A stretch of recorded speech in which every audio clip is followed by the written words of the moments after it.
on retourne sur les bancs de l'école. C'est parti. Salut les Beauty Books, c'est Marie.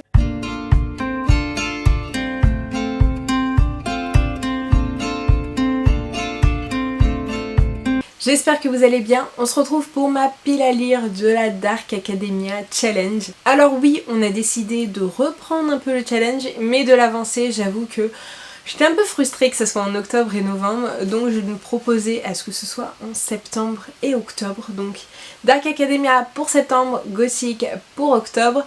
Et je suis ravie de vous retrouver ici pour vous présenter les livres que j'ai prévus. Alors ce sera pas un mois 100% Dark Academia, j'ai des lectures, des sorties qui sortent. Des sorties qui sortent, oui. Des sorties qui me font envie et que j'ai envie de sortir directement de ma pile à lire. Des lectures communes, donc on va voir. Et puis j'ai pas beaucoup de Dark Academia dans ma pile à lire, donc c'est parti. Le premier roman qui n'est pas vraiment de la Dark Academia mais un peu victorien, il s'agit d'une lecture commune que je veux faire avec ma petite Sandra. Il s'agit du 3e et dernier tome de la saga des dernières heures, donc la chaîne d'épines. On suit les protagonistes enfants, enfin les enfants de, des personnages de The Mortal Instrument Origins. Voilà. On est dans un univers un peu victorien où les démons ne faisaient plus de mal et là du jour au lendemain ils apparaissent en plein jour, ils attaquent n'importe qui. Donc il y a tout un côté un peu fantomatique, un peu voilà, un peu dans cet esprit là. Je sais que ça fait un peu plus gothique, un peu plus octobre, mais bon voilà, on s'est mis un tome par mois à lire et je suis ravie de le lire avec ma petite Sandra. On commence avec la Dark Academia avec le cœur singulier de Millie Davis de Essa Yarmond. Je l'ai juste ici et c'est une belle briquette, donc il va me faire pas mal de temps. On va suivre Millie Davis qui est une écrivaine qui je crois a un peu la panne de l'écrivain et elle va avoir un échange épistolaire avec une de ses très bonnes amies. Je pense qu'il va l'aider à retrouver l'inspiration et elle a des liens très très proches avec sa grand-mère et voilà, il va y avoir tout un aspect Dark Academia secret, femme forte. De toute façon les romans de chez Hurlevent c'est un peu ce style là, on est plus sur un contemporain que le reste, mais j'ai très très hâte de pouvoir découvrir. Je pensais pas du tout que c'était un Dark Academia et en fait c'est quand j'ai vu les revues et les posts de la maison d'édition que j'ai vu que c'était de la Dark Academia. Donc je me suis dit bah pourquoi pas le mettre à ce moment là du coup, mais j'avoue que l'épaisseur me fait très peur. Ensuite le prochain livre, il s'agit du tome 1 de Curious Tides qui est de la lune et des marées de Pascal Lascelles. C'est un roman justement de Dark Academia, je pense, sur les phases de la lune, sur les différentes marées. Moi ça me parle beaucoup. Ils nous disent il y a des marées qui noient et des marées qui lient, des marées dont les voix ne sont pas celles des amis, des marées au teint lunaire et aux yeux charbonneux, et celles qui dansent sous d'autres cieux mystérieux. Nous sommes nés de la lune et des marées, et c'est à elles que nous retournons. Voilà un peu l'accroche, je sais pas trop de quoi ça parle, j'ai vu que c'était dans la liste des Dark Academia. Je trouve l'objet livre assez beau mais pas encore assez pour l'instant pour que je l'achète sans l'avoir lu. J'ai très envie de pouvoir le découvrir, voir si j'accroche ou non. En tout cas on parle de lune, de marée, moi en tant que bretonne je suis servie et ravie. L'année dernière j'avais lu Les Hauts de Hurlevent de Emily Brontë et là j'ai très envie de découvrir un autre de la sororité Brontë, donc cette fois-ci je vais lire Jane Eyre de Charlotte Brontë. Je sais pas trop de quoi ça parle, je suis pas sûre que ce soit 100% Dark Academia, peut-être un peu plus gothique, mais j'ai très envie de découvrir tous les écrits des sœurs Brontë et donc voilà, je veux y aller les yeux fermés, ne pas savoir où je vais. On va suivre une Jane Eyre, je pense une femme forte et indépendante dans toutes ces péripéties d'histoire. On me l'a conseillé, on m'a dit que c'était un très très bon roman, donc j'ai hâte de pouvoir le découvrir, mais c'est une lecture que je ferai en audio. Vous savez que les classiques et moi ça fait deux, mais en tout cas en audio ça passe plutôt bien et Les Hauts de Hurlevent est très très bien passé. J'avais bien aimé l'écouter et découvrir cette histoire. Les deux prochaines lectures sont signées chez De Saxus. Nous avons d'abord Un passé en englouti de Ava Reid. On suit une jeune fille qui a des visions un peu du roi des elfes.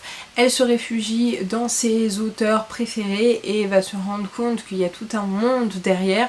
J'ai très peur parce que j'ai vu pas des très bons avis dessus, donc je l'ai quand même laissé parce que, comme je vous l'ai dit, j'ai pas trop de Dark Academia, que celui-ci me tentait quand même pas mal, mais j'ai un petit peu peur de pas accrocher, de pas trop aimer. Mais je crois que c'est un court roman quand même et je vais quand même le tenter, voir s'il me plaît ou pas. Affaire à suivre. En tout cas, on est dans ce domaine un peu universitaire, d'étudiants. Je pense qu'il va y avoir de la magie, il va y avoir tout un côté un peu sombre à travers aussi les livres. Donc voilà, la couverture me fait très envie, m'appelle et voilà, j'ai très hâte de pouvoir découvrir par moi-même et me faire ma propre idée, puisque des fois, les livres qui sont un peu pas très bien jugés, j'aime bien. Donc on verra bien ce que ça va donner. Nous avons ensuite la Bibliothèque des Ombres de Rachel Moore et là on est encore dans une université où une jeune femme voit, en traînant dans la bibliothèque, voit un fantôme. Elle n'est pas censée le voir mais elle le voit et du coup je pense qu'il va y avoir toute une aventure autour d'eux. On est dans une école hyper hantée, donc en fait ça passe bien entre la Dark Academia et le gothique. Je pense que je ferai la transition avec ça, mais voilà, on va parler de fantômes, on va parler de livres, de bibliothèques, d'écoles, un peu Dark Academia. Est-ce que c'est 100% Dark Academia? Je ne sais pas, mais en tout cas ça rentre quand même bien dans tout ça. On va continuer avec les sorties qui me tentent le plus pour la suite, donc je vais me jeter je pense sur Badlands de Stacey Marie Brown. C'est la suite de Savage Lands où on suit un univers avec des failles, des humains, une guerre entre les deux, mais également une guerre entre les différents pays de l'Est. Il y a des rébellions, il y a des révolutions, il y a des remises en question et voilà, on est au tome 4 donc je vais pas vous dire plus que ça, mais j'ai hâte d'en découvrir un peu plus puisque le tome 3 on était vraiment sur pas mal de révélations, on avait beaucoup de réponses à nos questions mais encore plus d'interrogations, donc j'ai hâte de voir si on va répondre à pas mal de nos questions. On a également, et je sais que je vais me jeter dessus, Le Roi Maudit et la Couronne Écarlate et la Couronne Sanglante de Carissa Broadbent chez Lost Kingdom. Il s'agit de la suite du Serpent et du Descendant de la Nuit où on a un Hunger Games mélangé avec des vampires, une humaine au milieu de tout ça qui doit survivre et gagner pour pouvoir avoir une volonté. L'humaine a été élevée par des vampires, il y a 2 clans de vampires qui se font la guerre et qui veulent le pouvoir. Donc voilà, la fin du premier tome m'avait laissé en suspens, je l'ai lu en janvier, donc là j'ai hâte d'avoir la suite et voilà, je sais que c'est la conclusion de cette duologie mais il y aura plusieurs duologies dans ce même univers, mais j'ai hâte de retrouver les personnages et de retrouver l'univers et d'en savoir plus sur l'intrigue.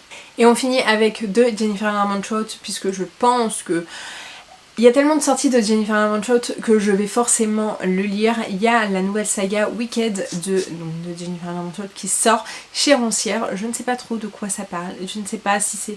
Je me demande si c'est pas des failles ou des trucs comme ça, des choses qu'elle n'a jamais utilisées pour l'instant. C'est une vieille saga mais qui sort enfin en français. J'ai hâte de pouvoir découvrir.